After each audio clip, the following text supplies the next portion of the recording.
ನಮಸ್ಕಾರ ಸ್ನೇಹಿತರೆ, ನಾನು ನಿಮ್ಮ ಗೆಳೆಯ ಅನುಮೇಶ್.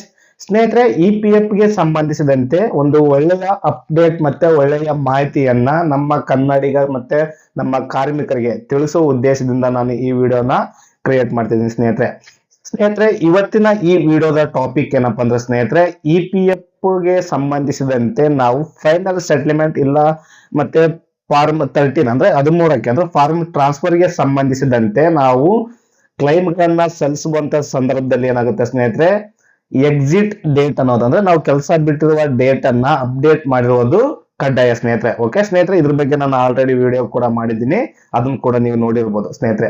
ಇವಾಗ ಮಾಡ್ತಿರುವಂತ ವಿಡಿಯೋ ಏನಿದೆ ಅಂದ್ರೆ ಸ್ನೇಹಿತರೆ, ಡಿಫ್ರೆಂಟ್ ವಿಡಿಯೋ. ಓಕೆ, ಈ ಮಾಹಿತಿಯನ್ನ ನೀವು ತಿಳ್ಕೊಂಡಿಲ್ಲಪ್ಪ ಅಂದ್ರೆ ನಿಮ್ಗೆ ನಷ್ಟ ಆಗೋದ್ರಲ್ಲಿ ಯಾವುದೇ ಸಂದೇಹ ಇಲ್ಲ ಸ್ನೇಹಿತರೆ. ಓಕೆ ಸ್ನೇಹಿತರೆ, ನೀವೇನಾದ್ರೂ ನಿಮ್ಮ ಕಾಂಟ್ರಾಕ್ಟ್ ಹತ್ರ ಜಗಳವಾಡಿ ಇಲ್ಲ ನಿಮ್ ಕಾಂಟ್ರಾಕ್ಟರ್ ಯಾವುದೋ ಒಂದು ಸಮಸ್ಯೆಯಿಂದ ನಿಮ್ ಕಾಂಟ್ರಾಕ್ಟ್ ಹೇಳಾದ್ರೆ ಕೆಲಸ ಬಿಟ್ಟಿರ್ಬೋದು. ಇಂಥ ಸಂದರ್ಭದಲ್ಲಿ ಏನಾಗುತ್ತೆ ಅಂದ್ರೆ ಸ್ನೇಹಿತರೆ, ನೀವು ಮಾರ್ಕ್ ಎಕ್ಸಿಟ್ ಮಾಡುವಂತ ಸಂದರ್ಭದಲ್ಲಿ ಅವ್ರು ಮಾರ್ಕ್ ಎಕ್ಸಿಟ್ ಕೊಡಲ್ಲ, ನೀವು ನಮ್ಗೆ ಹೇಳಿಲ್ಲ, ಏನೋ ಒಂದು ಸಮಸ್ಯೆಯಿಂದಾಗಿ ನಿಮ್ಗೆ ಮಾರ್ಕ್ ಎಕ್ಸಿಟ್ ಕೊಡೋದ್ರಲ್ಲಿ ಕೆಲವು ಸಮಸ್ಯೆಗಳನ್ನ ಉಂಟು ಮಾಡಬಹುದು ಸ್ನೇಹಿತರೆ. ಓಕೆ, ಇಂಥ ಸಂದರ್ಭದಲ್ಲಿ ಏನಾಗುತ್ತೆ ಸ್ನೇಹಿತರೆ, ನೀವು ಗೊಂದಲಕ್ಕೀಡಾಗ್ತೀರಾ.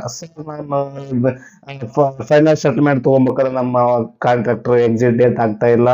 ಓಕೆ, ನಾನು ಫಾರ್ಮ್ ಟ್ರಾನ್ಸ್ಫರ್ ಮಾಡ್ಬೇಕಂದ್ರೆ ಎಕ್ಸಿಟ್ ಡೇಟ್ ಅಪ್ಡೇಟ್ ಆಗ್ತಾ ಇಲ್ಲ ಸರ್, ಇದಕ್ಕೆ ಏನ್ ಮಾಡ್ಬೇಕು ಅನ್ನೋ ಮಾಹಿತಿಗಳನ್ನ ನೀವು ನನಗೆ ಕೇಳ್ತಿರ್ತೀರಿ ಸ್ನೇಹಿತರೆ. ಈ ವಿಷಯಕ್ಕೆ ಸಂಬಂಧಿಸಿದಂತೆ ನಾನು ಈ ವಿಡಿಯೋನ ಕ್ರಿಯೇಟ್ ಮಾಡ್ತೀನಿ ಸ್ನೇಹಿತರೆ. ಮತ್ತೆ EPF ಮಾರ್ಕ್ ಎಕ್ಸಿಟ್ ಮಾಡೋಕ್ಕೋಸ್ಕರ ನೀವು ಈ ಇಂಟರ್ನೆಟ್ ಸೆಂಟರ್ಗೆ ಅಲ್ದಾಡ್ತಿರ್ಬೋದು, ಇಲ್ಲ ನೀವೇ ಖುದ್ದಾಗಿ ಆನ್ಲೈನ್ ಮುಖಾಂತರ EPF ಎಕ್ಸಿಟ್ ಡೇಟ್ ಅನ್ನ ಕೂಡ ಅಪ್ಡೇಟ್ ಮಾಡಬಹುದು ಸ್ನೇಹಿತರೆ. ಇಂಥ ಸಂದರ್ಭದಲ್ಲಿ ಏನಾಗುತ್ತೆ ಅಂದ್ರೆ ಸ್ನೇಹಿತರೆ, ನೀವು EPF ಎಕ್ಸಿಟ್ ಡೇಟ್ ಅಪ್ಡೇಟ್ ಮಾಡುವಂತ ಸಂದರ್ಭದಲ್ಲಿ ಒಂದು ಸೂಕ್ಷ್ಮ ವಿಷಯಗಳನ್ನ ತಿಳ್ಕೊಬೇಕಾಗುತ್ತೆ ಸ್ನೇಹಿತರೆ. ಆನ್ಲೈನ್ ಅಲ್ಲಿ ಎಕ್ಸಿಟ್ ಡೇಟ್ ನಾವು ಅಪ್ಡೇಟ್ ಮಾಡಿಬಿಡ್ಬೋದು ಅಂತೇಳಿ ನೀವು ಯಾರ ಕೈ ಇಲ್ಲೇನೋ ಮಾಡ್ಸೋದು, ಇಲ್ಲ ನೀವೇ ಖುದ್ದಾಗಿ ಮಾಡೋದು. ಇಂಥ ಸಂದರ್ಭದಲ್ಲಿ ನೀವು ಓವರ್ಲ್ಯಾಪ್ ಅಂತ ಏನೋ ಸಮಸ್ಯೆ ಬರ್ತಲ್ಲ ಸ್ನೇಹಿತರೆ, ಓವರ್ಲ್ಯಾಪ್ ಅನ್ನೋದು ಏನಿದೆಲ್ಲ ದೊಡ್ಡ ಸಮಸ್ಯೆ ಸ್ನೇಹಿತರೆ. ಈ ಓವರ್ಲ್ಯಾಪ್ಗೆ ಏನಾದ್ರು ನೀವು ಸಿಲುಕೊಂಡ್ರೆ ಬಹಳ ಸಮಸ್ಯೆಯನ್ನ ಎದುರಿಸಬೇಕಾಗುತ್ತೆ ಸ್ನೇಹಿತರೆ. ಈ ವಿಷಯ ಯಾಕೆ ಹೇಳ್ತೀನಿ ಅಂದ್ರೆ, ನಾನು 7 ರಿಂದ 8 ವರ್ಷಗಳ ಸರ್ವಿಸ್ ಇಂದ ನಾನು ಕನ್ಸಲ್ಟಿಂಗ್ ಮಾಡ್ತೀನಲ್ಲ, 7 ರಿಂದ 8 ವರ್ಷಗಳ ಎಕ್ಸ್ಪೀರಿಯನ್ಸ್ ಬಗ್ಗೆ ನಾನು ನಿಮಗೆ ಮಾಹಿತಿ ನೀಡುವ ಉದ್ದೇಶದಿಂದ ಓವರ್ಲ್ಯಾಪ್ ಅನ್ನೋದು ಅಷ್ಟು ಈಸಿ ಅಲ್ಲ, ಆ ಸಮಸ್ಯೆಯಿಂದ ಹೊರಗೆ ಬರೋದು ಅಷ್ಟು ಈಸಿ ಅಲ್ಲ. ಅದಕ್ಕೋಸ್ಕರ ನೀವಾಗೆ ಖುದ್ದಾಗಿ ಕೂಡ ಓವರ್ಲ್ಯಾಪ್ಗೆ ಸಿಕ್ಕಾಕೊಂಡ್ಬಿಡ್ತಾರೆ ಸ್ನೇಹಿತರೆ. ಇಂಥ ಸಂದರ್ಭ ಅಂದ್ರೆ ನೀವು ಮಾರ್ಕ್ ಎಕ್ಸಿಟ್ ಮಾಡುವ ಮೂಲಕನೇ ಓವರ್ಲ್ಯಾಪ್ಗೆ ಸಿಕ್ಕಾಕೊಂಡ್ರೆ, ಅದಕ್ಕೋಸ್ಕರ ಈ ವಿಡಿಯೋನ ನೀವು ಕೊನೆ ತನಕ ನೋಡಿದ್ದಾದ್ರೆ ಓವರ್ಲ್ಯಾಪ್ ಅಂದ್ರೆ ಏನು ಮತ್ತೆ ಮಾರ್ಕ್ ಎಕ್ಸಿಟ್ ಕೂಡ ಯಾವ ರೀತಿ ಅಪ್ಡೇಟ್ ಮಾಡಬಹುದು ಎಂಬ ಕರೆಕ್ಟ್ ಇನ್ಫಾರ್ಮೇಶನ್ ನಿಮ್ಗೆ ಲಭ್ಯವಾಗುತ್ತೆ ಸ್ನೇಹಿತರೆ. ಅದಕ್ಕೋಸ್ಕರ ಈ ವಿಡಿಯೋನ ಕೊನೆ ತನಕ ನೋಡಿ ಸ್ನೇಹಿತರೆ. ಮತ್ತೆ ನೀವೇನಾದ್ರೂ ಚಾನಲ್ ಹೊಸದಾಗಿ ನೋಡ್ತಿದ್ರೆ ದಯವಿಟ್ಟು ಸಬ್ಸ್ಕ್ರೈಬ್ ಮಾಡಿ. ಓಕೆ, EPF ಗೆ ಸಂಬಂಧಿಸಿದ ಪ್ರತಿಯೊಂದು ಮಾಹಿತಿಯನ್ನ ನಾನು ನಿಮಗೆ ಕನ್ನಡದಲ್ಲಿ, ಓಕೆ, ನಮ್ಮ ಕನ್ನಡಿಗರಿಗೋಸ್ಕರ ಈ ವಿಡಿಯೋವನ್ನ ಕ್ರಿಯೇಟ್ ಮಾಡ್ತಿರ್ತೀನಿ ಸ್ನೇಹಿತರೆ. ಅದಕ್ಕೋಸ್ಕರ ನೀವೇನಾದ್ರೂ ನನ್ನ ಚಾನಲ್ ಹೊಸದಾಗಿ ನೋಡ್ತಿದ್ದು ನನ್ನ ಚಾನಲ್ ಸಬ್ಸ್ಕ್ರೈಬ್ ಮಾಡಿಲ್ಲ ಅಂದ್ರೆ ದಯವಿಟ್ಟು ಸಬ್ಸ್ಕ್ರೈಬ್ ಮಾಡಿ. ಮತ್ತೆ ಮಾರ್ಕ್ ಎಕ್ಸಿಟ್ ನ ಯಾವ ರೀತಿಯಾಗಿ ಅಪ್ಡೇಟ್ ಮಾಡಬೇಕು, ಮತ್ತೆ ನಾವು ಮಾರ್ಕ್ ಎಕ್ಸಿಟ್ ಮಾಡುವಂತ ಸಂದರ್ಭದಲ್ಲಿ ಯಾವ ಯಾವ ಸೂಕ್ಷ್ಮ ವಿಷಯಗಳನ್ನ ತಿಳ್ಕೊಂಡು ಅದಾದ್ಮೇಲೆ ನಾವು ಮಾರ್ಕ್ ಎಕ್ಸಿಟ್ ನ ಮಾಡ್ಬೇಕೆಂಬ ಸಂಪೂರ್ಣ ಮಾಹಿತಿಯನ್ನ ಈ ವಿಡಿಯೋದ ಮುಖಾಂತರ ನಿಮ್ಗೆ ಪ್ರಾಕ್ಟಿಕಲ್ ಆಗಿ ತಿಳಿಸ್ಕೊಡ್ತೀನಿ ಸ್ನೇಹಿತರೆ. ಇವಾಗ ನಾನು EPF ಮೆಂಬರ್ ಪೋರ್ಟಲ್ ಒಳಗಡೆ ನಾನು ಲಾಗಿನ್ ಆಗುವ ಮೂಲಕ ಪ್ರಾಕ್ಟಿಕಲ್ ವಿಡಿಯೋನ ನಿಮ್ ಮುಂದೆ ಅರ್ಪಿಸುತ್ತಾ ನಾನು ಪ್ರತಿಯೊಂದು ಮಾಹಿತಿಯನ್ನ ನಿಮ್ಗೆ ಅಂದ್ರೆ ನಿಮ್ಮೊಂದಿಗೆ ಹಂಚ್ಕೊಳ್ತೀನಿ ಸ್ನೇಹಿತರೆ. ಬನ್ನಿ ಈ ವಿಡಿಯೋದ ಮುಖಾಂತರ ಅದು ಆ ವಿಷಯದ ಬಗ್ಗೆ ಕೂಡ ತಿಳ್ಕೊಳ್ಳೋಣ ಸ್ನೇಹಿತರೆ. ನಾನಿವಾಗ ಏನ್ ಮಾಡಿದೆ ಅಂದ್ರೆ ಸ್ನೇಹಿತರೆ, ಆಲ್ರೆಡಿ UAN ನಂಬರ್ ಮತ್ತೆ ಪಾಸ್ವರ್ಡ್ ಮತ್ತೆ 2 ಫ್ಯಾಕ್ಟರ್ ಅಥೆಂಟಿಕೇಶನ್ ಇವೆಲ್ಲ ಕಂಪ್ಲೀಟ್ ಮಾಡಿದ ನಂತರ ನಾನಿಲ್ಲಿ employees provident fund organisation India ಅಂದ್ರೆ ಎಂಪ್ಲಾಯಿ ಪೋರ್ಟಲ್ ಒಳಗಡೆ ನಾನು ಆಲ್ರೆಡಿ ಲಾಗಿನ್ ಆಗಿದ್ದೀನಿ ಸ್ನೇಹಿತರೆ. ಓಕೆ, ಇಲ್ಲಿ ಲಾಗಿನ್ ಆದ ತಕ್ಷಣ ನಿಮಗೆ ಮೊದಲೇದಾಗಿ ಏನ್ ತೋರಿಸ್ತೀನಿ ನೋಡಿ, mark exit. Okay, mark exit ಬಗ್ಗೆ ನಾನು ಮಾಹಿತಿ ನೀಡ್ತಿರೋದ್ರಿಂದ ಮಾರ್ಕ್ ಎಕ್ಸಿಟ್ ಬಗ್ಗೆ ನಾನು ನಿಮಗೆ ಪ್ರಾಕ್ಟಿಕಲ್ ಆಗಿ ಇನ್ಫಾರ್ಮೇಶನ್ ಕೊಡ್ತಿದ್ದೀನಿ ಸ್ನೇಹಿತರೆ. ನೋಡಿ, ಇಲ್ಲಿ ಮಾರ್ಕ್ ಎಕ್ಸಿಟ್ ಏನಿದೆಯಲ್ಲ, ಇಲ್ಲಿ ಮಾರ್ಕ್ ಎಕ್ಸಿಟ್ ಮೇಲೆ ನಾನು ಕ್ಲಿಕ್ ಮಾಡ್ತಾ ಇದ್ದೀನಿ. ಓಕೆ, ಇಲ್ಲಿ ಮಾರ್ಕ್ ಎಕ್ಸಿಟ್ ಮೇಲೆ ಕ್ಲಿಕ್ ಮಾಡಿದ ತಕ್ಷಣ ನಿಮಗೆ ನೋಡಿ ಸೆಲೆಕ್ಟ್ ಎಂಪ್ಲಾಯ್ಮೆಂಟ್ ಏನಂತ ಕಾಣ್ತಿದೆ ನೋಡಿ ಇಲ್ಲಿ. ಓಕೆ, ಸೆಲೆಕ್ಟ್ ಎಂಪ್ಲಾಯ್ಮೆಂಟ್ ಏನಂತ ಕಾಣ್ತಿದೆ ಇಲ್ಲಿ ನೋಡಿ, ಸೆಲೆಕ್ಟ್ ಅನ್ನೋ ಆಪ್ಷನ್ಸ್ ಇದೆ, ನಾನು ಇಲ್ಲಿ ಸೆಲೆಕ್ಟ್ ಮಾಡ್ತಾ ಇದ್ದೀನಿ. ಓಕೆ, ಇಲ್ಲಿ ಸೆಲೆಕ್ಟ್ ಮಾಡಿದಂತ ಸಂದರ್ಭದಲ್ಲಿ ನೋಡಿ ನಾನು ಇಲ್ಲಿ ಮೆಂಬರ್ ಐಡಿನ ಚೂಸ್ ಮಾಡ್ತೀನಿ. ನಾನು ಮಾರ್ಕ್ ಎಕ್ಸಿಟ್ ಯಾವ ಕಂಪ್ನಿದ್ ಮಾಡ್ಬೇಕು ಅನ್ಕೊಂಡಿದ್ದಿಲ್ಲ, ಅದೇ ಕಂಪ್ನಿ ಮಾರ್ಕ್ ಎಕ್ಸಿಟ್ ಮಾಡುವಂತ ಮೆಂಬರ್ ಐಡಿ ನಾನು ಇಲ್ಲಿ ಸೆಲೆಕ್ಟ್ ಮಾಡ್ತಾ ಇದ್ದೀನಿ ಸ್ನೇಹಿತರೆ. ಓಕೆ, ಸೆಲೆಕ್ಟ್ ಮಾಡಿದ ತಕ್ಷಣ ನೋಡಿ ಸ್ನೇಹಿತರೆ, ಇಲ್ಲಿ ಈ ತರ ಒಂದು ಫೇಜ್ ಓಪನ್ ಆಗಿದೆ. ಓಕೆ, ಮಾರ್ಕ್ ಎಕ್ಸಿಟ್ ಗೆ ಸಂಬಂಧಪಟ್ಟಂತೆ ಒಂದು ಫೇಜ್ ಓಪನ್ ಆಗಿದೆ. ಓಕೆ, ಇಲ್ಲಿ ನಾನು ಏನ್ ಮಾಡ್ತೀನಿ ನೋಡಿ, select date of exit EPF ಅಂತ ಏನಿದೆಯಲ್ಲ ಇಲ್ಲಿ. ಓಕೆ, ಮಾರ್ಕ್ ಮೂಲಕ ನಾ ಏನ್ ತೋರಿಸ್ತಿದ್ದೀನಲ್ಲ, select date of exit EPF ಅಂತ ಏನಿಲ್ಲ, ಇಲ್ಲಿ ನಾನು ಸೆಲೆಕ್ಟ್ ಆಪ್ಷನ್ಸ್ ಮೇಲೆ ಕ್ಲಿಕ್ ಮಾಡ್ತೀನಿ. ಸೆಲೆಕ್ಟ್ ಆಪ್ಷನ್ಸ್ ಮೇಲೆ ಕ್ಲಿಕ್ ಮಾಡಿದ ತಕ್ಷಣ ನೋಡಿ ನಿಮ್ಗೆ ಇಲ್ಲಿ ಒಂದು ಡೇಟ್ ಶೋ ಆಗ್ತಿದೆ, ಏಪ್ರಿಲ್ 2024 ಅಂತ ಹೇಳಿ ಬಂದ್ಬಿಟ್ಟು ಏಪ್ರಿಲ್ ತಿಂಗಳದ ಪ್ರತಿಯೊಂದು ಒಂದು ತಿಂಗಳದ ಡೇಟ್ ಆಫ್ ಏನಿದೆಲ್ಲ ಅದೆಲ್ಲ ಬರ್ತಾ ಇದೆ. ಒಂದು ತಿಂಗಳ ಡೇಟ್ ಇಲ್ಲಿ ಬರ್ತಾ ಇದೆ ನೋಡಿ, 30 ತನಕ ಏನ್ ಡೇಟ್ ಇದೆಲ್ಲ ಈ ಡೇಟ್ ಬರ್ತಾ ಇದೆ. ಇಲ್ಲಿ ನಾವು ಒಂದು ಡೇಟ್ ಅನ್ನ ಚೂಸ್, ಅಂದ್ರೆ ನೀವು ಕೆಲಸ ಮಾಡಿದಂತ ಡೇಟ್ ನ ಇಲ್ಲಿ ಚಾಯ್ಸ್ ಮಾಡಬಹುದು. ಬಟ್ ಇಂಟರ್ನೆಟ್ ಸೆಂಟರ್ ಒಳಗಡೆ ಏನಾಗುತ್ತಾ, ಡೈರೆಕ್ಟ್ ಆಗಿ 30 ಏನಿದೆಲ್ಲ 30 ಡೇಟ್ ಅನ್ನ ಇಲ್ಲಿ ಸೆಲೆಕ್ಟ್ ಮಾಡಿಬಿಡ್ತಾರೆ. ಓಕೆ, ನಾನು ಇಲ್ಲಿ 30 ಡೇಟ್ ನ ಸೆಲೆಕ್ಟ್ ಮಾಡ್ತೀನಿ. ನಾನು ಕೂಡ ನಿಮಗೆ ಪ್ರಾಕ್ಟಿಕಲ್ ಆಗಿ ತೋರಿಸೋದ್ರಿಂದ ಇಂಟರ್ನೆಟ್ ಅವ್ರು ಯಾವ ತರ ಮಾಡ್ತಾರೆ, 30 ಡೇಟ್ ನ ಇಲ್ಲಿ ಸೆಲೆಕ್ಟ್ ಮಾಡ್ತಾರೆ. ಅಂದ್ರೆ 30 ಏಪ್ರಿಲ್ 2024 ಇಲ್ಲಿ ಡೇಟ್ ಚೂಸ್ ಮಾಡಿದ್ರು. ಓಕೆ ಸ್ನೇಹಿತರೆ, ಈ ಇದೇನಿದೆಲ್ಲ ಸಮಸ್ಯೆ ಆಗುತ್ತೆ. ಓಕೆ, ಇದು ಏನ್ ಅಪ್ಡೇಟ್ ಮಾಡ್ತೀನಿ ನಿಮ್ ಮುಂದೆ ಅಪ್ಡೇಟ್ ಮಾಡಿದ್ರೆ ಇದು ರಾಂಗ್ ಸ್ನೇಹಿತರೆ. ಓಕೆ, ಇದು ತಪ್ಪಾದ ಇನ್ಫಾರ್ಮೇಶನ್ ಸ್ನೇಹಿತರೆ. ಓಕೆ, ಹೌದಾ ಸರ್, ತಪ್ಪಾದ ಇನ್ಫಾರ್ಮೇಶನ್ ಅಂತ ಹೇಳ್ತೀರಿ, ಮತ್ತೆ ನೀವು ಅದನ್ನೇ ತೋರಿಸ್ತಿದ್ರಲ್ಲ, ಅದ್ರ ಬಗ್ಗೆನೇ ಮಾಹಿತಿ ನೀಡ್ತಿದ್ರಲ್ಲ ಅಂತ ನೀವು ಭಾವಿಸಬಹುದು ಸ್ನೇಹಿತರೆ. ಈ ತರ ಅಪ್ಡೇಟ್ ಮಾಡೋದ್ರಿಂದ ಏನಾಗುತ್ತೆ, ನಿಮ್ಮ ಈ ಪೇಪ್ ಒಳಗಡೆ ಓವರ್ಲ್ಯಾಪ್ ಅನ್ನೋ ಸಮಸ್ಯೆಗೆ, ಓಕೆ, ಓವರ್ಲ್ಯಾಪ್ ಅನ್ನೋ ಸುಳಿಗೆ ನೀವು ಸಿಲ್ಕೊಬೇಕಾಗುತ್ತೆ ಸ್ನೇಹಿತರೆ. ಓಕೆ, ಯಾವುದೇ ಒಂದು ಇಂಟರ್ನೆಟ್ ಸೆಂಟರ್ ಅಲ್ಲಿ ಹೋದಂತ ಸಂದರ್ಭದಲ್ಲಿ ಅಲ್ಲಿ ಎಕ್ಸಿಟ್ ಡೇಟ್ ಅನ್ನ ಅವರು ಈ ತರ ಏನಾದ್ರು ಅಪ್ಡೇಟ್ ಮಾಡಿದಂತ ಸಂದರ್ಭದಲ್ಲಿ ನೀವು ಓವರ್ಲ್ಯಾಪ್ ಅನ್ನೋ ಸುಳಿಗೆ ಸಿಲ್ಕಾಕಬೇಕಾಗುತ್ತೆ ಸ್ನೇಹಿತರೆ. ಅದಕ್ಕೋಸ್ಕರ ನಾನು ಇವಾಗ ಈ ಮಾಹಿತಿಯನ್ನ, ಓಕೆ, ಈ ಮಾಹಿತಿಯನ್ನ ನಿಮಗೆ ಅರ್ಥ ಮಾಡಿಸುವ ಉದ್ದೇಶದಿಂದ ನಾನು ಪ್ರತಿಯೊಂದು ಮಾಹಿತಿಯನ್ನ ಕನ್ನಡದಲ್ಲಿಯೇ, ಓಕೆ, ಮತ್ತೆ ನಮ್ಮ ಕಾರ್ಮಿಕರಿಗೆ ಹೆಲ್ಪ್ ಆಗಲು ಅನ್ನೋ ಉದ್ದೇಶದಿಂದ ನಾನು ನಿಮಗೆ ಮಾಹಿತಿಯನ್ನ ನೀಡ್ತೀನಿ ಸ್ನೇಹಿತರೆ. ಅದಕ್ಕೋಸ್ಕರ ನೀವು ಏನ್ ಮಾಡ್ಬೇಕಂದ್ರೆ ಈ ವಿಡಿಯೋನ ಕೊನೆ ತನಕ ನೋಡಿ. ಓಕೆ, ಈ ವಿಡಿಯೋನ ಕೊನೆ ತನಕ ನೋಡಿ ಸ್ನೇಹಿತರೆ. ಓಕೆ ಸ್ನೇಹಿತರೆ, ನೋಡಿ ನಾನು ಇವಾಗ ಮತ್ತೆ ಇಲ್ಲಿ ಓಮ್ ಮೇಲೆ ಕ್ಲಿಕ್ ಮಾಡ್ತೀನಿ. ಓಕೆ, ಇಲ್ಲಿ ಓಮ್ ಮೇಲೆ ಕ್ಲಿಕ್ ಮಾಡಿ ನಿಮಗೆ ಪ್ರಾಕ್ಟಿಕಲ್ ಆಗಿ ಕರೆಕ್ಟ್ ಆದಂತ ಇನ್ಫಾರ್ಮೇಶನ್ ನ ಇವಾಗ ನಾನು ನಿಮಗೆ ತಿಳಿಸ್ತೀನಿ. ಅದು ಇಂಟರ್ನೆಟ್ ಅವರು ಮಾಡ್ತಕ್ಕಂಥ ಪ್ರಾಬ್ಲಮ್ ಈ ತರ ಆಗುತ್ತಾ, ಇಂಥ ಸಂದರ್ಭದಲ್ಲಿ ತಪ್ಪಂತ ಹೇಳಿದೆ ಅಂದ್ರೆ ಸರಿ ಯಾವ ರೀತಿ ಸರ್ ಅಂತ ನೀವು ಭಾವಿಸಬಹುದು. ಈಗ ಸರಿಯಾದಂತ ಮಾಹಿತಿಯನ್ನ ನಾನು ನಿಮಗೆ ತಿಳಿಸ್ತೀನಿ ಸ್ನೇಹಿತರೆ. ನೋಡಿ ಇಲ್ಲಿ home, view, manage, account, online service. Okay, ಇಲ್ಲಿ 5 ತರ ಆದಂತ ಆಪ್ಷನ್ಸ್ ಗಳು ನಮಗೆ ನೋಡಕ್ಕೆ ಸಿಗುತ್ತೆ ಸ್ನೇಹಿತರೆ. ಓಕೆ, ಇದರಲ್ಲಿ ನಾನು ನಿಮಗೆ ಮೊದಲನೇದಾಗಿ ಯಾವ ರೀತಿ ಎಕ್ಸಿಟ್ ಡೇಟ್ ಅನ್ನ ಅಪ್ಡೇಟ್ ಮಾಡಬಹುದು ಎಂಬ ಮಾಹಿತಿಯನ್ನ, ಓಕೆ, ಪ್ರಾಕ್ಟಿಕಲ್ ಆದ ಮಾಹಿತಿಯನ್ನ ತಿಳಿಸ್ತೀನಿ ಸ್ನೇಹಿತರೆ. ನೀವು ಎಕ್ಸಿಟ್ ಡೇಟ್ ಅನ್ನ, ಓಕೆ, ಒಂದು ಇಲ್ಲ ಒಂದಕ್ಕಿಂತ ಹೆಚ್ಚಿನ ಕಾಂಟ್ರಾಕ್ಟ್ ಒಳಗಡೆ ಕೆಲಸ ಮಾಡಿದಂತ ಸಂದರ್ಭದಲ್ಲಿ, ಓಕೆ, ನೀವು ಒಂದೇ ಕಾಂಟ್ರಾಕ್ಟ್ ಒಳಗಡೆ ಕೆಲಸ ಮಾಡಿದ್ರೆ ನೋ ಪ್ರಾಬ್ಲಮ್. ಓಕೆ, ಅಲ್ಲಿ ಓವರ್ಲ್ಯಾಪ್ ಆಗುವಂತ ಚಾನ್ಸಸ್ ಕಡಿಮೆ ಇದೆ, ಒಂದೇ ಕಾಂಟ್ರಾಕ್ಟ್ ಹತ್ರ ಕೆಲಸ ಮಾಡಿದಂತ ಸಂದರ್ಭದಲ್ಲಿ ಮಾತ್ರ. ಓಕೆ, ನೀವೇನಾದ್ರೂ 1, 2, 3 ಈ ತರದಂತ ಮಲ್ಟಿಪಲ್ ಕಾಂಟ್ರಾಕ್ಟ್ ಹತ್ರ ಕೆಲಸ ಮಾಡಿದಂತ ಸಂದರ್ಭದಲ್ಲಿ ನೀವು ಮಾರ್ಕ್ ಎಕ್ಸಿಟ್ ಏನಿದೆಯಲ್ಲ ಇದನ್ನ ಅಪ್ಡೇಟ್ ಮಾಡುವಂತ ಸಂದರ್ಭದಲ್ಲಿ ಬಹಳ ಸೂಕ್ಷ್ಮ ವಿಷಯಗಳನ್ನ ನೋಡ್ಬೇಕಾಗುತ್ತೆ ಸ್ನೇಹಿತರೆ. ಓಕೆ, ನೋಡಿ ನಾವು ಇವಾಗ ಇಲ್ಲಿ ಸರ್ವಿಸ್ ಅಂತ ಏನ್ ಕಾಣ್ತಿದ್ಲ ನೋಡಿ, ಓಮ್ ಪಕ್ಕಕ್ಕೆ ಇಲ್ಲಿ ಸರ್ವಿಸ್ ಇದೆಯಲ್ಲ, ವ್ಯೂ ಅಂತ ನಾ ಕ್ಲಿಕ್ ಮಾಡಿದೀನಿ. ಓಕೆ, ಇದ್ರ ಕೆಳಗಡೆ ಸರ್ವಿಸ್ ಹಿಸ್ಟ್ರಿ ಅಂತ ಏನ್ ಕಾಣ್ತಿದ್ಲ ಸ್ನೇಹಿತರೆ, service history. Okay, service history ಮೇಲೆ ನಾನು ಇವಾಗ ಕ್ಲಿಕ್ ಮಾಡ್ತಾ ಇದ್ದೀನಿ. ಓಕೆ, ಸರ್ವಿಸ್ ಹಿಸ್ಟ್ರಿ ಮೇಲೆ ನಾನು ಕ್ಲಿಕ್ ಮಾಡಿದ ತಕ್ಷಣ ನೋಡಿ ಇಲ್ಲಿ ಮಲ್ಟಿಪಲ್ ಮೆಂಬರ್ ಐಡಿ ಗಳಿಂದ ಅವರು ಕೆಲಸ ನಿರ್ವಹಿಸಲಾಗಿದೆ. ಓಕೆ, ಅಂದ್ರೆ 2 ಕಾಂಟ್ರಾಕ್ಟ್ ಹತ್ರ ಕೆಲಸವನ್ನ ನಿರ್ವಹಿಸಲಾಗಿದೆ. ಓಕೆ, ಇಲ್ಲಿ ಏನಾಗಿದೆ ನೋಡಿ, ಪ್ರೆಸೆಂಟ್ 1 ನಂಬರ್ ಏನ್ ಕಾಣ್ತಿದಿಲ್ಲ ಇಲ್ಲಿ ಸಂಬಂಧಪಟ್ಟಂತೆ ಮಾರ್ಕ್ ಎಕ್ಸಿಟ್ ಏನಿದೆಲ್ಲ ಅದು ಅಪ್ಡೇಟ್ ಆಗಿಲ್ಲ. ಓಕೆ, ಆಲ್ರೆಡಿ ಕೆಲಸ ಬಿಟ್ಟಿದ್ದಾರೆ ನೋಡಿ, ಪ್ರೆಸೆಂಟ್ ಕಂಪ್ನಿಗೆ 16/4/2024 ಕೆಲಸಕ್ಕೆ ಸೇರಿದ್ದಾರೆ, ಆಲ್ರೆಡಿ ಜಾಯ್ನಿಂಗ್ ಆಗಿದ್ದಾರೆ. ಓಕೆ, ಬಟ್ ಇಲ್ಲಿ ಏನಾಗಿದೆ, ಡೇಟ್ ಆಫ್ ಎಕ್ಸಿಟ್ ಇನ್ನುವರೆಗೂ ಅಪ್ಡೇಟ್ ಆಗಿಲ್ಲ. ಓಕೆ, ಇದು ಅಪ್ಡೇಟ್ ಆಗಿಲ್ಲ ಅಂದ್ರೆ ನಾವು ಫಾರ್ಮ್ 13 ನ ಸಲ್ಲಿಸಕ್ ಆಗಲ್ಲ ಸ್ನೇಹಿತರೆ. ಓಕೆ, ನೋಡಿ ಇಲ್ಲಿ ಏನಾಗಿದೆ, ಡೇಟ್ ಆಫ್ ಎಕ್ಸಿಟ್ ನ ಅಪ್ಡೇಟ್ ಮಾಡಲಾಗಿಲ್ಲ. ಓಕೆ, ನಾವು ಇವಾಗ ಮಾರ್ಕ್ ಎಕ್ಸಿಟ್ ಮಾಡುವಂತ ಸಂದರ್ಭದಲ್ಲಿ ಏನಾಗುತ್ತೆ ಅಂದ್ರೆ ಸ್ನೇಹಿತರೆ ಇಲ್ಲಿ ನೀವು ನೋಡ್ಕೊಂಡ್ರಿ. ಓಕೆ, 2 ಕಾಂಟ್ರಾಕ್ಟ್ ಹತ್ರ ಕೆಲಸ ಮಾಡಿದಾರ. ಓಕೆ, ಇಲ್ಲಿ 2 ಕಾಂಟ್ರಾಕ್ಟ್ ಹತ್ರ ಜಾಯ್ನಿಂಗ್ ಡೇಟ್ ಎಂಟ್ರಿ ಆಗಿದೆ, ಬಟ್ ಪ್ರೀವಿಯಸ್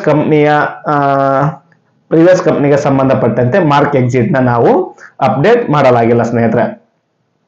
ನೋಡಿ ಇಲ್ಲಿ 2 ನಂಬರ್ ಏನ್ ಕಾಣ್ತಿದ್ದಿಲ್ಲ ಅಂದ್ರೆ ಪ್ರೆಸೆಂಟ್ ಕಂಪ್ನಿಯಲ್ಲಿ ಕೆಲಸ ಮಾಡ್ತಿರ್ತಕ್ಕಂತ contractor 16/4/2024 okay, 16/4/2024 joining date update ಆಗಿದೆ. ಓಕೆ, ಇದನ್ನ ನೀವು ಕರೆಕ್ಟ್ ಆಗಿ ನೋಡ್ಕೊಬೇಕಾಗುತ್ತೆ. ಓಕೆ, 16/4/2024 ಈ ಜಾಯ್ನಿಂಗ್ ಡೇಟ್ ಅನ್ನ ಕನ್ಸಿಡರ್ ಮಾಡಿ ನಾವು ಪ್ರೀವಿಯಸ್ ಕಂಪನಿಯ ಎಕ್ಸಿಟ್ ಡೇಟ್ ಅನ್ನ ಅಪ್ಡೇಟ್ ಮಾಡ್ಬೇಕಾಗುತ್ತೆ ಸ್ನೇಹಿತರೆ. ಓಕೆ, ಅರ್ಥ ಆಯ್ತಾ? 16/4/2024 ಪ್ರೆಸೆಂಟ್ ಕಂಪನಿಯಲ್ಲಿ ಕೆಲಸ ಮಾಡ್ತಾರೆ ಅಂದ್ಮೇಲೆ ಅಲ್ಲಿ 1 ದಿನ ಆದ್ರೂ ಡಿಫರೆನ್ಸ್ ಒಳಗೆ ನಾವು ಎಕ್ಸಿಟ್ ಡೇಟ್ ಅನ್ನ ಅಪ್ಡೇಟ್ ಮಾಡಬೇಕಾಗುತ್ತೆ ಸ್ನೇಹಿತರೆ, ಇಲ್ಲಾಂದ್ರೆ ಓವರ್ಲ್ಯಾಪ್ ಆಗುತ್ತೆ. ಓಕೆ, ಬನ್ನಿ ಅದು ಹೇಗೆ ಅಂತ ನಾನು ಇಲ್ಲಿ ತಿಳಿಸ್ಕೊಡ್ತೀನಿ ಸ್ನೇಹಿತರೆ.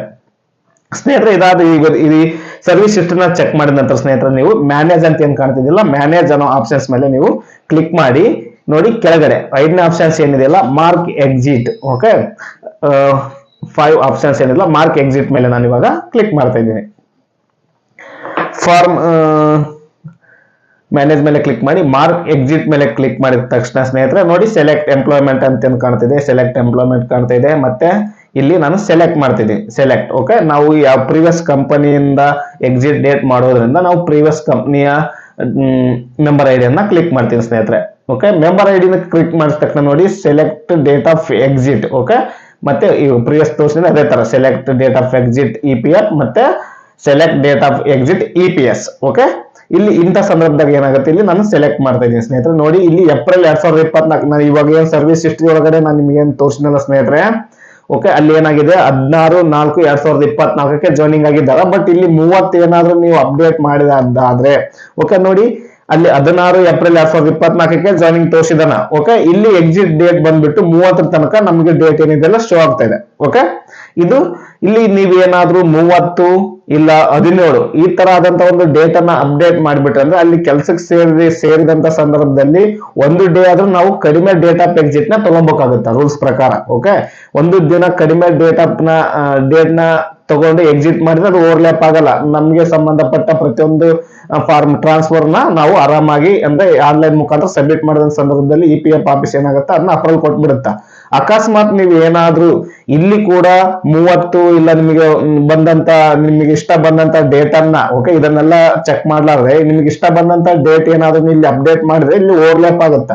ಇಂಥ ಸಂದರ್ಭದಾಗ ಏನಾಗುತ್ತೆ, ನೀವು EPF ಕಚೇರಿಗೆ ಅಲ್ದಾಡ್ಬೇಕು, ಮತ್ತೆ ನಿಮ್ ಉದ್ಯೋಗದ ದಾತರ ಕಡೆ ಅಲ್ದಾಡ್ಬೇಕು. ನಿಮ್ಗೆ ಅಲ್ದಾಡ್ ಸುಸ್ಸಾಗಿ ನಿಮ್ಗೆ ಬರ್ತಕ್ಕಂಥ PF ನ ಬಿಟ್ಬಿಡ್ಬೇಕು. ಇಂಥ ಸಂದರ್ಭಕ್ಕೆ ಮತ್ತೆ ಇಂಥ ಪರಿಸ್ಥಿತಿಗೆ ನೀವು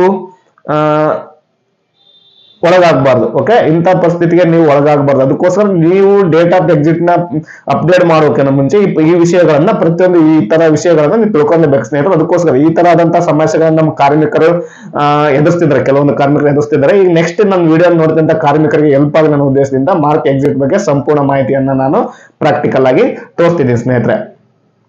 ಇಲ್ಲಿ ಏಪ್ರಿಲ್ 14 ಇವ್ರ ಕೆಲಸಕ್ಕೆ ಜಾಯ್ನಿಂಗ್ ಅಂದ್ರೆ ಪ್ರೆಸೆಂಟ್ ಕಂಪನಿಯಲ್ಲಿ ಜಾಯ್ನಿಂಗ್ ಆಗಿದೆ ಅಂದ್ಮೇಲೆ ನೀವು 15ನ ತಗೋಬೇಕಾಗುತ್ತೆ ಸ್ನೇಹಿತರೆ. ಓಕೆ, ಒಂದು ಡೇ ಕಡಿಮೆ ಡೇಟ್ ಅನ್ನ ತಗೋಬೇಕಾಗುತ್ತೆ. ನಾನು ಅದಕ್ಕೋಸ್ಕರ ಏನ್ ಮಾಡ್ತೀನಿ, ಏಪ್ರಿಲ್ 15 ಮತ್ತೆ 15/4/2024 ಡೇಟ್ ನ ತಗೋತೀನಿ ಸ್ನೇಹಿತರೆ. ಓಕೆ, ನೋಡಿ ನಾನು ಇಲ್ಲಿ ಮತ್ತೆ 15 EPS ಎಕ್ಸಿಟ್ ಡೇಟ್ ಕೂಡ ಅದನ್ನೇ ಕನ್ಸಿಡರ್ ಮಾಡಿ ತಗೋಬೇಕಾಗುತ್ತೆ. 15 ಏಪ್ರಿಲ್ 2024 ಸ್ನೇಹಿತರೆ. ಓಕೆ, ಇಲ್ಲಿ ಕೂಡ ನೀವು ಮಿಸ್ಟೇಕ್ಸ್ ನ ಮಾಡ್ತೀವಿ ಸ್ನೇಹಿತರೆ. Select reason of exit. Okay, ಇಲ್ಲಿ ಕೂಡ ನೋಡಿ ಇಲ್ಲಿ ರಿಟೈರ್ಮೆಂಟ್ ಓಕೆ ಈ ತರದ ಪರ್ಮನೆಂಟ್ ಡಿಸೇಬಲ್ಮೆಂಟ್ ಓಕೆ ಈ ತರದಂತ 3-4 ಆಪ್ಷನ್ಸ್ ಗಳು ಇದಾವಲ್ಲ, ಇಲ್ಲಿ ನೀವು ಮೊದಲನೇದಾಗಿ ನೀವೇ ಮಾರ್ಕ್ ಎಕ್ಸಿಟ್ ಅಪ್ಡೇಟ್ ಮಾಡ್ತಿರೋಂಥ ಸಂದರ್ಭದಲ್ಲಿ ನೀವೇನ್ ಮಾಡ್ಬೇಕಾಗುತ್ತಾ, ಕ್ಯಾಸ್ಟ್ ಆನ್ ಶಾರ್ಟ್ ಸರ್ವಿಸ್ ಏನಿ ಅದರ್ ರೀಸನ್ ಅಂತಿದೆಯಲ್ಲ ಇದರ ಮೇಲೆ ನೀವು ಕ್ಲಿಕ್ ಮಾಡ್ಬೇಕಾಗುತ್ತೆ. ಮತ್ತೆ ಬೇರೆ ಮೇಲೆ 3 ಆಪ್ಷನ್ಸ್ ಗಳಿದಾವಲ್ಲ ಅದ್ರ ಮೇಲೆ ಏನಾದ್ರು ಕ್ಲಿಕ್ ಮಾಡಿದ್ದಾದ್ರೆ ಓಕೆ ನಿಮ್ಗೆ ಸಂಬಂಧಪಟ್ಟಿದ್ರೆ ಓಕೆ, ಸುಮ್ನೆ ನಾವು ಯಾವುದೋ ಒಂದು ಚಾಯ್ಸ್ ಮಾಡಿಬಿಡ್ತೀನಿ ಅಂತ ಸಂದರ್ಭದಲ್ಲಿ ಅದು ಕೂಡ ನಿಮಗೆ ಪ್ರಾಬ್ಲಮ್ ಆಗುತ್ತೆ ಸ್ನೇಹಿತರೆ. ಅದಕ್ಕೋಸ್ಕರ ಎಕ್ಸಿಟ್ ಡೇಟ್ ಓಕೆ ಈ 3 ಎಕ್ಸಿಟ್ ಡೇಟ್ ನಾನು ತಿಳಿಸಿದ್ನಲ್ಲ, date of exit EPF, date of exit EPS okay ಮತ್ತೆ ಸೆಲೆಕ್ಟ್ ರೀಜನ್ ಆಫ್ ಎಕ್ಸಿಟ್, ಇವುಗಳನ್ನ ನೀವು ಕರೆಕ್ಟ್ ಆಗಿ ಅಪ್ಡೇಟ್ ಮಾಡಲೇಬೇಕು. ನೀವೆಲ್ಲೋ ಇಂಟರ್ನೆಟ್ ಸೆಂಟರ್ ಒಳಗಡೆ ಕೊಟ್ಟು ಇಲ್ಲ ನಿಮಗೆ ತಿಳಿದಂತ ಮನಸ್ಸಿಗೆ ಬಂದಂತ ಡೇಟ್ ಅನ್ನ ಏನಾದ್ರೂ ನೀವು ಹಾಕಿದ್ದಾದ್ರೆ ಓಕೆ ಮುಂದೆ ನೀವು ಪ್ರಾಬ್ಲಮ್ ಅನುಭವಿಸಬೇಕಾಗುತ್ತೆ ಸ್ನೇಹಿತರೆ. ಅದಕ್ಕೋಸ್ಕರ ಹೇಳ್ತಿದ್ದೀನಿ, ನೀವು ಪ್ರತಿಯೊಂದು ಮಾಹಿತಿನ ತಿಳ್ಕೊಂಡಾದ್ಮೇಲೆ ಈ ತರ ಕೆಲಸಕ್ಕೆ ಕೈ ಹಾಕ್ಬೇಕಾಗುತ್ತೆ. ಇದಕ್ಕೆ ನೀವೇ ಜವಾಬ್ದಾರ ಸ್ನೇಹಿತರೆ. ಅದಕ್ಕೋಸ್ಕರ ನಾನು ಮಾಡ್ತಕ್ಕಂಥ ವಿಡಿಯೋ ನಿಮ್ಗೆ ಹೆಲ್ಪ್ ಆಗುತ್ತದೆ ಅನ್ನೋ ಉದ್ದೇಶದಿಂದ ನಾನು ಈ ವಿಡಿಯೋನ ಕ್ರಿಯೇಟ್ ಮಾಡ್ತಿದ್ದೀನಿ. ನಾನು ಅರ್ಥ ಆಗಿದೆ ಅಂತ ಭಾವಿಸ್ತೀನಿ. ಓಕೆ, ಈ ತರ ಆದಂತ ಡೇಟ್ ಆಫ್ ತಗೊಳ್ಳಿ. ಓಕೆ, ಪ್ರೆಸೆಂಟ್ ಕಂಪ್ನಿಗೆ 16/4/2024 ಜಾಯ್ನಿಂಗ್ ಇದೆ. ಅದಕ್ಕೋಸ್ಕರ ಪ್ರೀವಿಯಸ್ ಕಂಪ್ನಿ ಕೂಡ ಏಪ್ರಿಲ್ 30 ತನಕ ತೋರಿಸಿದ್ನವನು, ಅದಕ್ಕೋಸ್ಕರ ನಾನು ಅಲ್ಲಿ ಆ ಡೇಟ್ ಅನ್ನ ಕನ್ಸಿಡರ್ ಮಾಡಿಲ್ಲ. 15ನೇ ತಾರೀಕು ನಾನು ಡೇಟ್ ಆಫ್ ಎಕ್ಸಿಟ್ ನ ಅಪ್ಡೇಟ್ ಮಾಡ್ತಾ ಇದ್ದೀನಿ. ಇದು ಕರೆಕ್ಟ್ ಮತ್ತೆ ಇದು ಸರಿಯಾದಂತ ಮಾಹಿತಿ. ಓಕೆ, ನೀವು ಏಪ್ರಿಲ್ 30 ತಗೊಂಡಿದ್ರೆ ಅದು ಓವರ್ಲ್ಯಾಪ್ ಆಗಿ ಪರಿವರ್ತನೆ ಆಗ್ತಿತ್ತು. ಅದಕ್ಕೋಸ್ಕರ ನೀವು ಕರೆಕ್ಟ್ ಆಗಿ ಮಾಡ್ಲಿ. ಓಕೆ, ಎಕ್ಸಿಟ್ ಡೇಟ್ ಕರೆಕ್ಟ್ ಆಗಿ ಅಪ್ಡೇಟ್ ಮಾಡ್ಲಿ ಅನ್ನೋ ಮಾಹಿತಿಯನ್ನ ನಾನು ನಿಮ್ಮ ಮುಂದೆ ತಲುಪಿಸ್ತಿದ್ದೀನಿ ಸ್ನೇಹಿತರೆ. ಅದಾದ ನಂತರ ನೋಡಿ ಚಿಕ್ ಬಾಕ್ಸ್ ಇದೆ ನೋಡಿ, ಈ ಚಿಕ್ ಬಾಕ್ಸ್ ಮೇಲೆ ಕ್ಲಿಕ್ ಮಾಡಿ. ಅದಾದ ನಂತರ ಇಲ್ಲಿ ರಿಕ್ವೆಸ್ಟ್ OTP ಅಂತ ಏನಿದೆಯಲ್ಲ, ರಿಕ್ವೆಸ್ಟ್ OTP ಮೇಲೆ ನೀವು ಕ್ಲಿಕ್ ಮಾಡಬೇಕಾಗುತ್ತೆ ಸ್ನೇಹಿತರೆ. ಓಕೆ, ರಿಕ್ವೆಸ್ಟ್ OTP ಮೇಲೆ ಕ್ಲಿಕ್ ಮಾಡಿದ ತಕ್ಷಣ ನೋಡಿ ಇಲ್ಲಿ OTP send okay successful, please request again in case you have resend OTP. Okay, ಇಲ್ಲಿ OTP ಆಲ್ರೆಡಿ ಸೆಂಡ್ ಆಗಿದೆ. ಈ OTP ನ ನೀವು ಇಲ್ಲಿ ಅಪ್ಲೋಡ್ ಮಾಡಬೇಕಾಗುತ್ತೆ ಸ್ನೇಹಿತರೆ. ಇಲ್ಲಿ OTP ನ ಎಂಟ್ರಿ ಮಾಡಿ ಮತ್ತೆ ಇಲ್ಲಿ ಚಿಕ್ ಬಾಕ್ಸ್ ಏನಿದೆಯಲ್ಲ ಸ್ನೇಹಿತರೆ, ಓಕೆ, ಈ ಚಿಕ್ ಬಾಕ್ಸ್ ಏನಿದೆಯಲ್ಲ ಈ ಚಿಕ್ ಬಾಕ್ಸ್ ಮೇಲೆ ನಾವು ಕ್ಲಿಕ್ ಮಾಡ್ತೀನಿ. I have read the below points. Okay, ಇದಕ್ಕೆ ಸಂಬಂಧಪಟ್ಟ ಪಾಯಿಂಟ್ಸ್ ನೆಲ್ಲ ನಾನು ತಿಳ್ಕೊಂಡಿದ್ದೀನಿ ಅಂತ ಇಲ್ಲಿದೆ ನೋಡಿ. ಓಕೆ, ಇದಕ್ಕೆ ಸಂಬಂಧಪಟ್ಟ ಎಕ್ಸಿಟ್ ಡೇಟ್ ಅನ್ನ ಅಪ್ಡೇಟ್ ಮಾಡೋ ಮುಂಚೆ ಇವನ್ನೆಲ್ಲ ನೀವು ತಿಳ್ಕೊಬೇಕಾಗುತ್ತೆ. ಓಕೆ, ಅದಾದ್ಮೇಲೆ ಸ್ನೇಹಿತರೆ ಇಲ್ಲಿ ಸಬ್ಮಿಟ್ ಬಟನ್ ಮೇಲೆ ನಾನು ಇವಾಗ ಕ್ಲಿಕ್ ಮಾಡ್ತಿದ್ದೀನಿ. Okay, are you sure I want to update date of exit. Okay, ಅದಾದ್ಮೇಲೆ ಇಲ್ಲಿ ಅಪ್ಡೇಟ್ ಅನ್ನೋ ಬಟನ್ ಇಂದಿಲ್ಲ, ಅಪ್ಡೇಟ್ ಬಟನ್ ಮೇಲೆ ಕ್ಲಿಕ್ ಮಾಡಬೇಕಾಗುತ್ತೆ. ಅಪ್ಡೇಟ್ ಬಟನ್ ಮೇಲೆ ಕ್ಲಿಕ್ ಮಾಡಿದ ತಕ್ಷಣ ನೋಡಿ ಸ್ನೇಹಿತರೆ, date of exit update successful.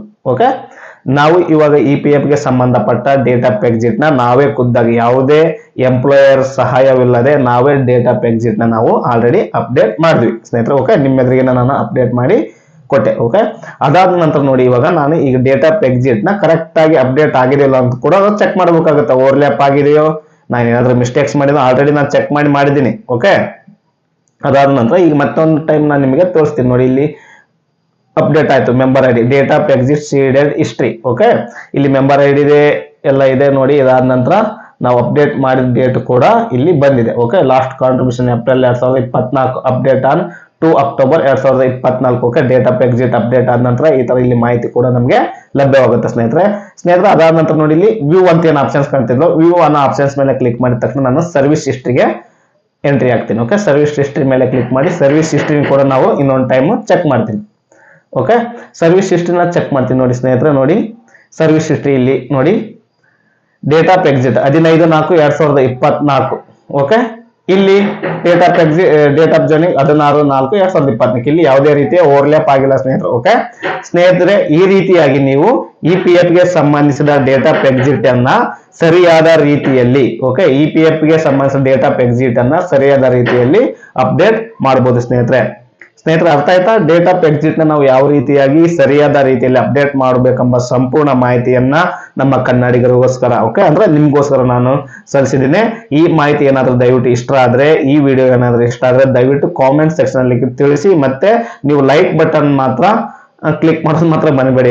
Okay, ನಾನು ನಿಮ್ಗೋಸ್ಕರ ನಾನು ಈ ವಿಡಿಯೋ ಮಾಡ್ತಿರೋದ್ರಿಂದ ನೀವು ಕೊಡಬೇಕಾದ ಸಣ್ಣ ಕಾಣಿಕೆ ಏನಪ್ಪಾ ಅಂದ್ರೆ ಲೈಕ್ ಸ್ನೇಹಿತರೆ. ಅದಕ್ಕೋಸ್ಕರ ನನ್ನ ವಿಡಿಯೋ ಏನಾದ್ರು ಲೈಕ್ ಆಗಿದ್ರೆ ದಯವಿಟ್ಟು ಲೈಕ್ ಮಾಡೋದನ್ನ ಮಾತ್ರ ಮರಿಬೇಡಿ ಸ್ನೇಹಿತರೆ. ನಾನು ಮುಂದಿನ ವಿಡಿಯೋದ ಮುಖಾಂತರ ಅಂದ್ರೆ ಮುಂದಿನ ವಿಡಿಯೋದ ಮುಖಾಂತರ ಅಂದ್ರೆ ಒಳ್ಳೆಯ ಇ ಪಿ ಎಫ್ ಗೆ ಸಂಬಂಧಿಸಿದ ಒಂದು ಒಳ್ಳೆಯ ಮಾಹಿತಿ ನಾನು ಮತ್ತೆ ನಿಮ್ಮನ್ನ ಮುಂದಿನ ವಿಡಿಯೋದಲ್ಲಿ ಭೇಟಿ ಆಗ್ತೀನಿ ಸ್ನೇಹಿತರೆ. ಧನ್ಯವಾದಗಳು, ಶುಭ ದಿನ.